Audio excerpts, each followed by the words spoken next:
most of you know me. I introduced myself at the last MSA meeting. So I recently founded an organization called the Young Ummah. Before I tell you guys about what we do, I actually want Colorful, who's our director of financing, to come and give the Holocaust so that we don't waste too much time, and then I'll fill you guys in about what we do. So.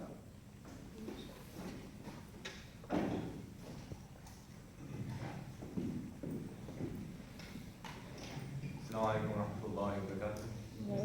First and foremost, I'd like to call it a youth lecture, because mashallah, halakat al for the scholars, mashallah.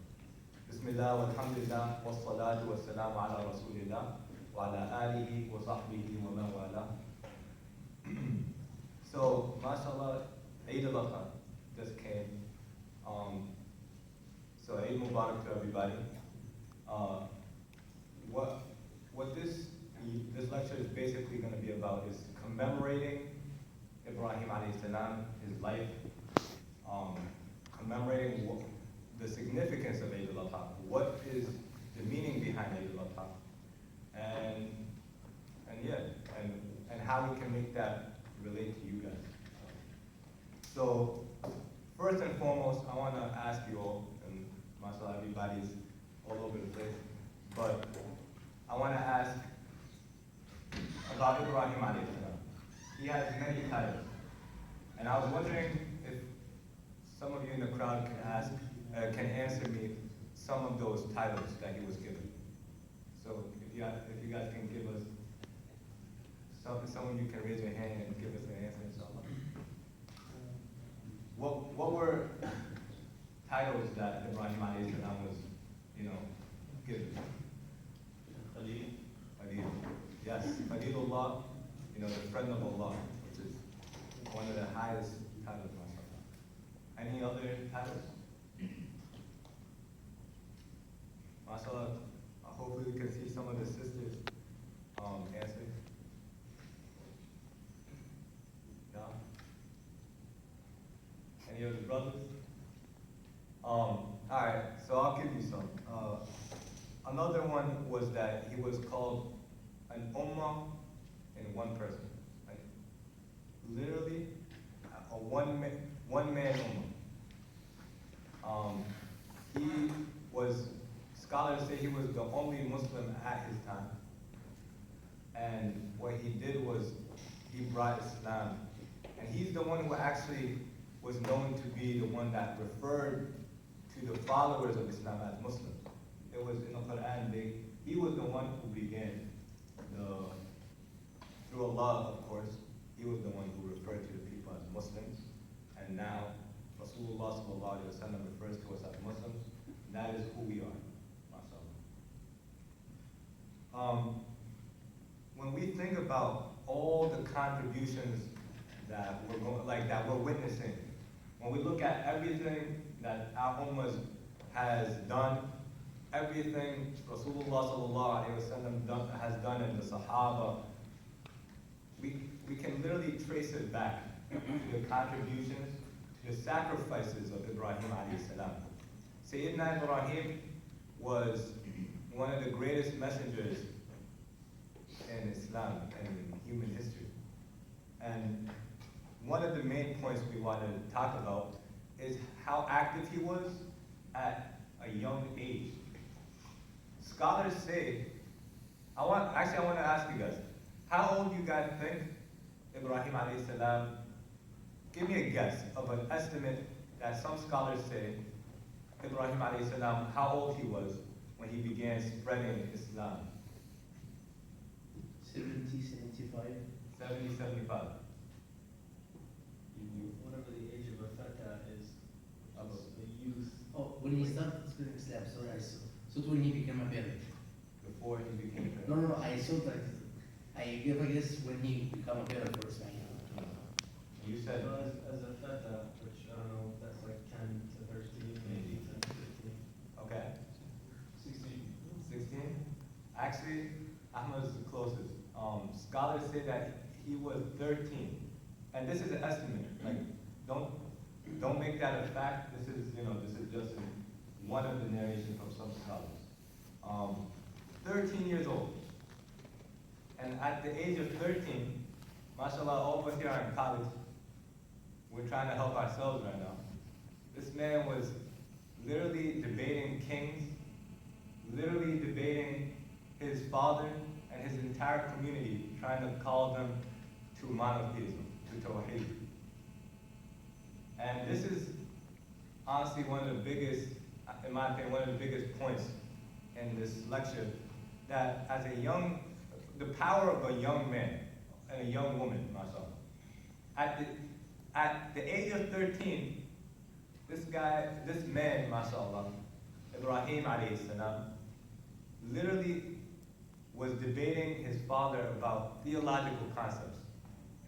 At the age of 16, I was a rebellious kid trying to beg my dad to let me drive. Right? That was my concept. Ibrahim alayhi salam was busy worrying about the ummah, his community, his local community, and calling them to the religion of Islam. Asking his father, Father. And some narrations say that wasn't his father or his uncle. But anyways, Father, why do we worship something that we've created with our own hands? The eloquence that Allah provided him at the age of 13 or the age of 16 is really it's a miracle, mashallah. But also a reminder to all of us here that at a young age, we truly can do a lot if we put our minds to it. If we continue to pursue what pleases Allah Azza wa Jal, if we dedicate our time to working towards what pleases Him, and we put work into it, we study, we prepare for it, watch the miracle in progress, subhanAllah. Ibrahim alayhi salam, after talking to his father, after talking to his community, inspired his cousin Lut. And Lut also became a prophet. And after that, if you look more in the future, he inspires community after community. Ibrahim and Lut used to be in their young age, according to Imam Ibn Kathir, they used to go city after city after they left their hometown. They used to go city after city preaching the message. Unfortunately, a lot of them refused, a lot of people, denied it. But you see their dedication at such a young age. Abdullah ibn Abbas, it was narrated that Rasulullah sallallahu alayhi wa sallam said, take advantage of 5 matters before 5 other matters. Your youth before you become old. Your health before you become sick. Your richness before you become poor.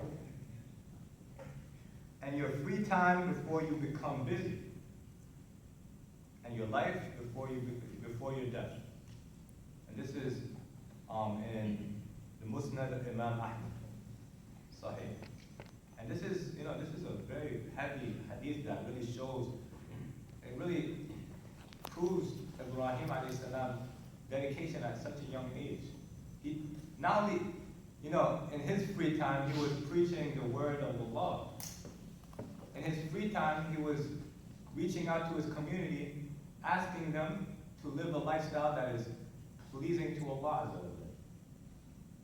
He was asking them to give right to where it was due, which is to Allah Azza wa Jalla. Only Allah is to be worshipped.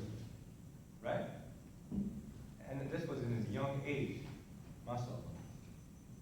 He dedicated his entire life, and we will go through that as well, inshallah.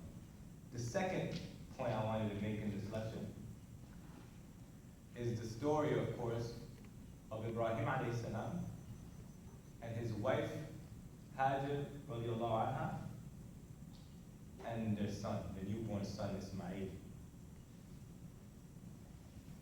90 years took, scholars say Ibrahim alayhi salam waited 90 years to have a son. 90 years. And Ibrahim alayhi salam while they were in the desert of Becca at the time, because it was a barren desert, Allah Azza wa Jal commands him to leave his wife and his newborn son in this barren desert of Becca. This is a great test. This was his son, waiting 90 years. We don't get to live that long now. MashaAllah. But his complete trust in Allah Azza wa Jal, knowing that even though this is Becca, it was called Becca because it was barren.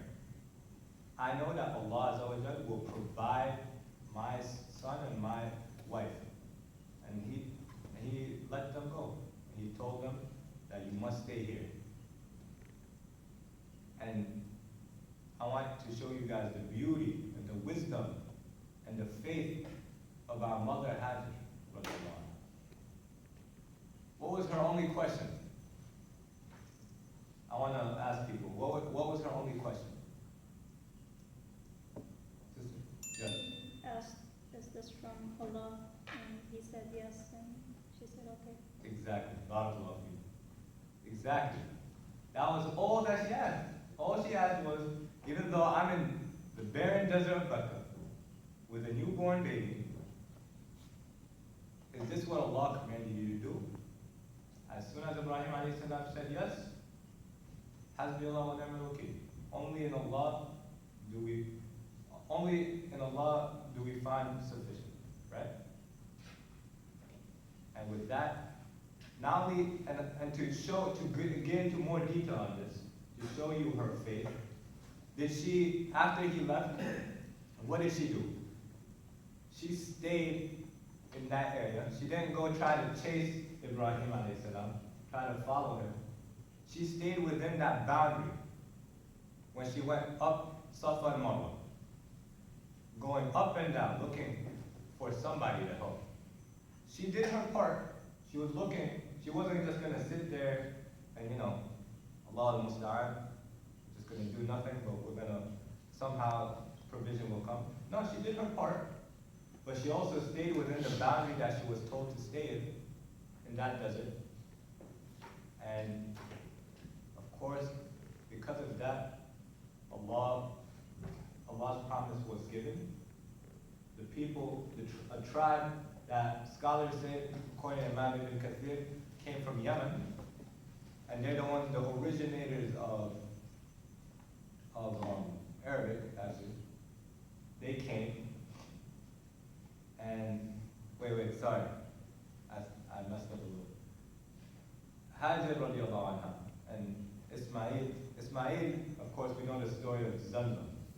So, Jibreel, after, Hajar's dedicated, search for people, she looks at Ismail, and Angel Jibreel helps with Ismail's leg, smashes into the ground, and Zamzam comes out. And what's Zamzam mean? Does anybody know?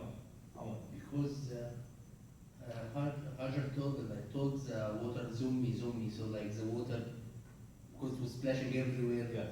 So it can become more contained. I don't know the exact meaning of Zamzam, but it's something that we. Yes. I believe it means stop. This means stop, because it was just pouring. And look, now in Hajj, subhanAllah, it's still here. All because of, the intention, all because of the will of Allah. All because of that. And this shows you the faith of our mother Hajar. You see, Allah will not test any of us beyond our ability. You will go through hardship because we're Muslims at the end of the day, right? And Allah says in the Quran, basically that if you are a believer in this life, you will be tried. That's life. But continue to pursue what is right, what is pleasing to Allah, and you will be fine, inshallah. So now for the third point, inshallah, which is the honestly the most famous part of the story of Ibrahim alayhi salam. And this is, of course, after Ibrahim returns. Ibrahim alayhi salam, he returns and he sees, and now Ismail alayhi salam is a grown man, mashallah. He was married and then remarried, according to scholars. And now he's back. Ibrahim, his father, and what happens? Give me a guess. We all know this, right? What happened? What happened when Ibrahim alayhi salam returned? Sisters? No? Brothers? They built the Kaaba. Huh? They built the Kaaba together. Or this is That not. that was also what happened. Is there anything else? He was asked to So- sacrifice. Exactly. Yes, yeah. He was asked to sacrifice Ismail, his own son. And as we mentioned before, he waited years, 90 years for this baby to be born. He was very patient. He wanted a son. And now, in the wisdom of Allah Azza wa Jal, he was told to sacrifice his son. And Ibrahim was also, his faith was strong, but it was also a little, we're talking about a father right now. We're talking about a father. But what did Ismail alayhi salam say? Wait, let's see if there's anyone else. Anyone? He was willing to do it. Huh? He was willing to do it. Yes.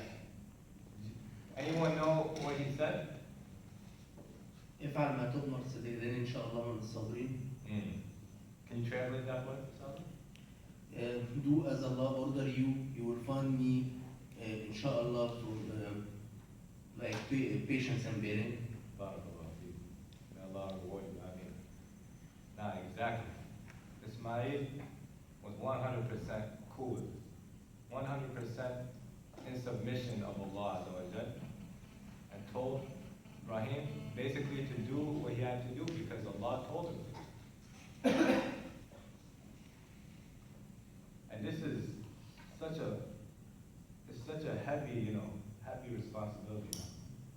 And so, of course, through the mercy of Allah Azza wa Jal, when it was actually time to sacrifice his son, Allah Azza wa Jal is a Rahman. And Ibrahim passed the test in flying colors. And so did Ismail alayhi salam. And so therefore, what happened was, Allah Azza wa Jal substituted the sacrifice to a ram or a sheep. The narrations changed that. Well, you get the picture. And these 3 points, they're all glimpses of the life of Ibrahim alayhi salam, our father. To summarize, through Ibrahim alayhi salam, what happened? Our ummah was made, basically.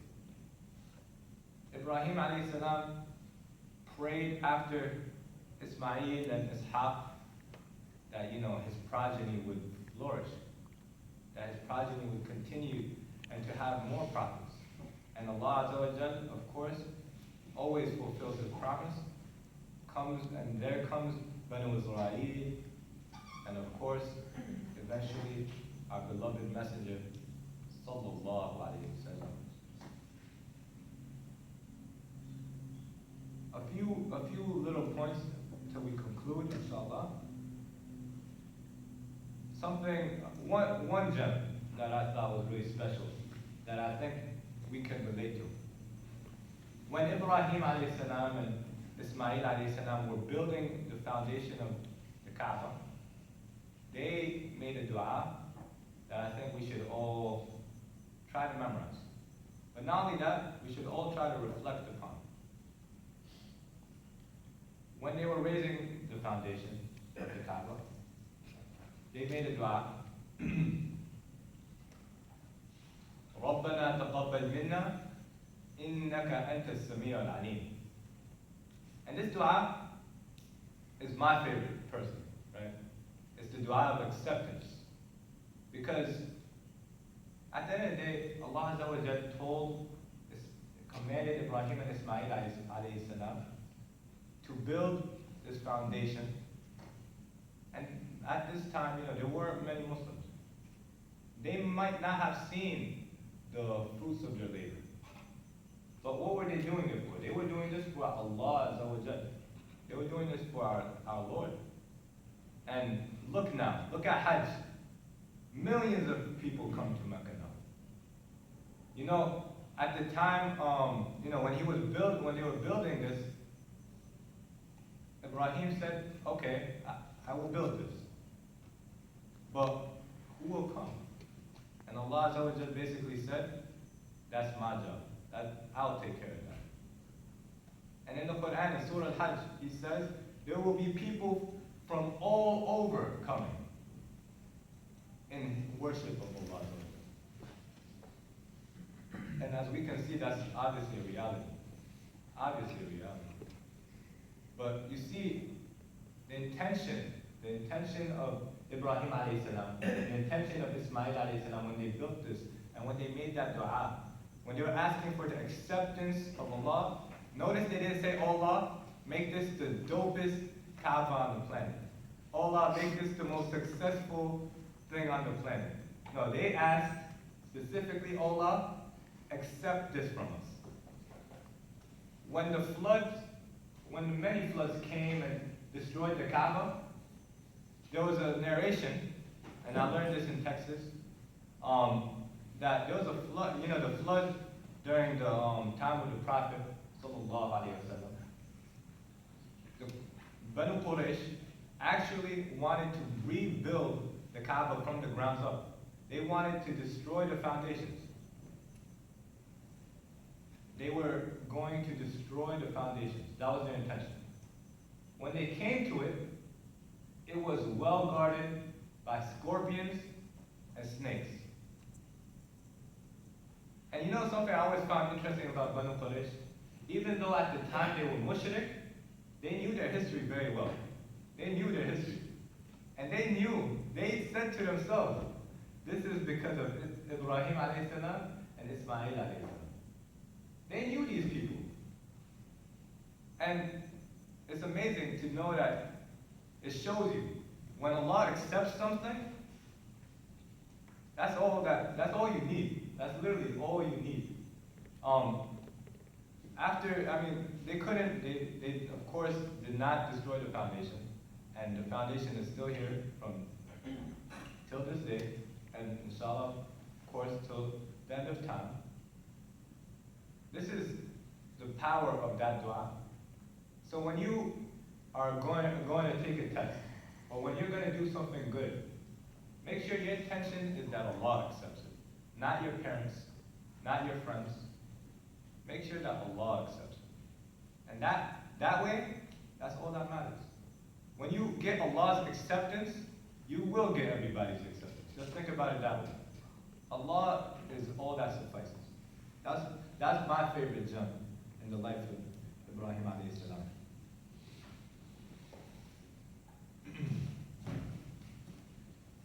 To conclude, inshallah, a final point, and we already spoke about the dua of acceptance, the power of intention. Guys, mashallah, you guys are in RPI. You guys have all sorts of majors, mashallah. You guys either want to be a doctor, engineer, scientist. Inshallah, I'm trying to be a lawyer. A lot of promising futures, inshallah. May Allah guide us to assisting our ummah. Ameen, ya Rabb. But remember your intentions. Remember, who are you doing this for? Wallahi al-azim. You know that cliche, if you put your mind to it, you can do everything. If you put your intention to pleasing Allah Azza wa Jal, nothing will stop you. If you put your intention to pleasing Allah Azza wa Jal, nothing will slow you down. And you will see success, inshallah. In this life, but most importantly, in the hereafter. And that is exactly what the young ummah is all about. mashallah, you know, we do a lot of work. We're a new organization. And what we're basically doing is providing a voice for young Muslim brothers and sisters. But we don't want, you know, everybody to sound the same. No, mashallah, we have all you amazing different professions that you guys want to pursue. We want to hear your voices. We don't want to just hear that one guy that always talks about politics. We don't want to just hear that one guy that's always talking about sports. We want all of you. Because when we have all of you, our voices are more diverse, more open-minded, and that is honestly a brighter future for our ummah. But first and foremost, we make dua that Allah accepts, first and foremost, this mass meeting, this lecture. But also, as the young ummah, we ask you all to also pray that Allah accepts our efforts here. And we hope to see you guys join us more. And with that, inshallah, we'll give it to Kusum.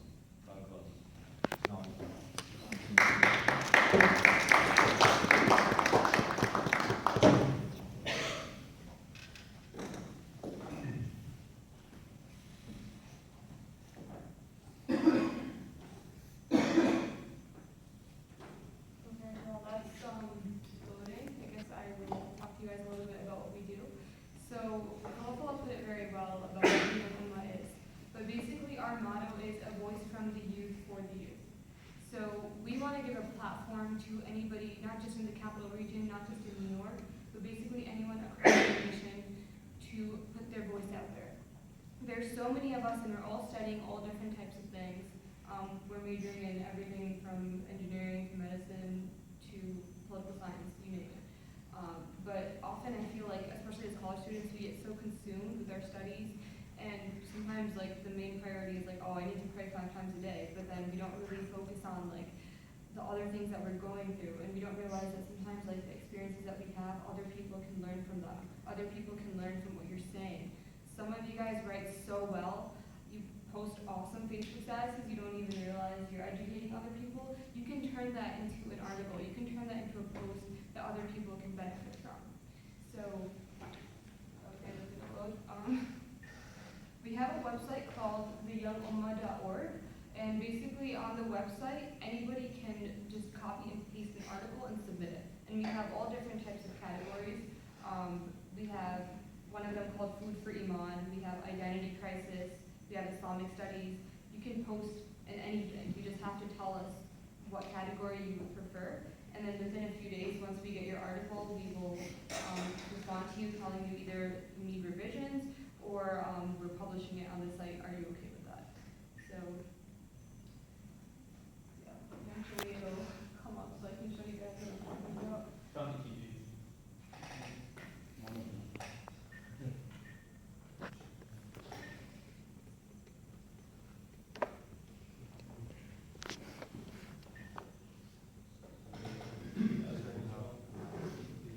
It's on those screens, right?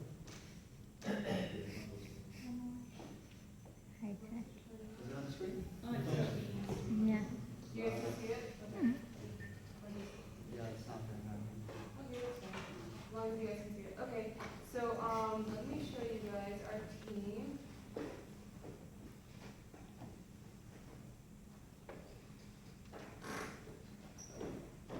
So if you guys, if the team actually wants to come down here and talk a little bit about themselves. So I think I talked enough about myself. So we have, Assalamu alaikum. My name is Lee.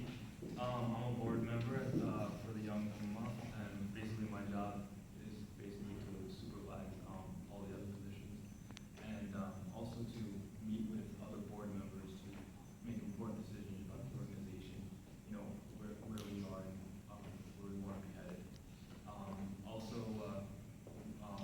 My job is also to plan like meetings with the team and also with other contributing writers who are not necessarily part of the team, but who want to still contribute to the Young Ummah.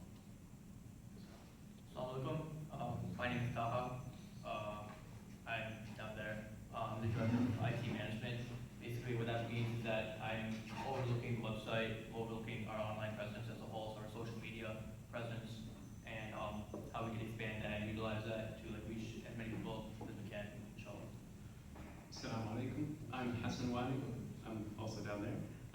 Director of Community Service and Public Relations Department. Keep it short and simple. My job is to reach out to others, try to help and find more people that want to write, more people that want to be involved, and also just to spread the message of what the Young Movement is, and hopefully reach more people, benefit more people in that town. Assalamu alaikum, you guys heard me speak all day, so basically I'm the director of legal operations and financial, and the financing department. So basically I oversee the legal and financial matters. So yeah. Cool stuff. And then we have, so the site isn't completely done yet, but at the bottom you can see, some of the contributing writers. So we have Zara Ahmed, who's from City Albany, and we have Alicia Khan, who's actually a senior at Shaker High School, which is a local high school. And then we have, Aisha Lukaya, who couldn't make it today, but she goes to City Albany as well. So this is our team, and we all founded this lovely organization together. So let me show you guys the Right For Us thing that I was talking about earlier. So this is the form where all you have to do is you put in your name, your email, category, and then you just copy and paste your article, and then if you want a cool image to go with it, kind of like the images on the sides, you can just upload your image, and then, yeah, and then to make sure you're not a robot, you just have to type in that code thing, and you submit it, and that's it. So it's really quick, it's easy. For those of you who still keep a diary, like I still keep a diary, so like, posting things about, it can be anything. Like, for example, like, before I came to RPI, I was a physics major, so, this is like my personal favorite of my own writing, where I talked about Allah being like the best physicist, because even though Newton and Einstein are awesome, Allah, of course, wins. So, like, I intertwined my major and Islam into this article. And also, I should mention any, like, Islamic knowledge that we mention in here, any Quran, Hadith, ayahs, any perspectives, they all get checked by Brother Suhaib Shakima. So some of you might know Brother Suhaib. He recently moved, unfortunately, but he used to be the Intra MSA advisor. So he advised a lot of MSAs, and he is our advisor as well. So he checks everything, and he also checks all of our lecture notes. So everything that Kalafallah said today was checked by Brother Suhaib, and it's going to continue to be that way. So yeah, we have about 100 articles so far. We have people writing from Florida. We have even people who I talked to in India and Muscat who are willing to write. So we are growing, and we want more people from here to write, because we started this organization here, so we want a strong base at home. So please check out our website. And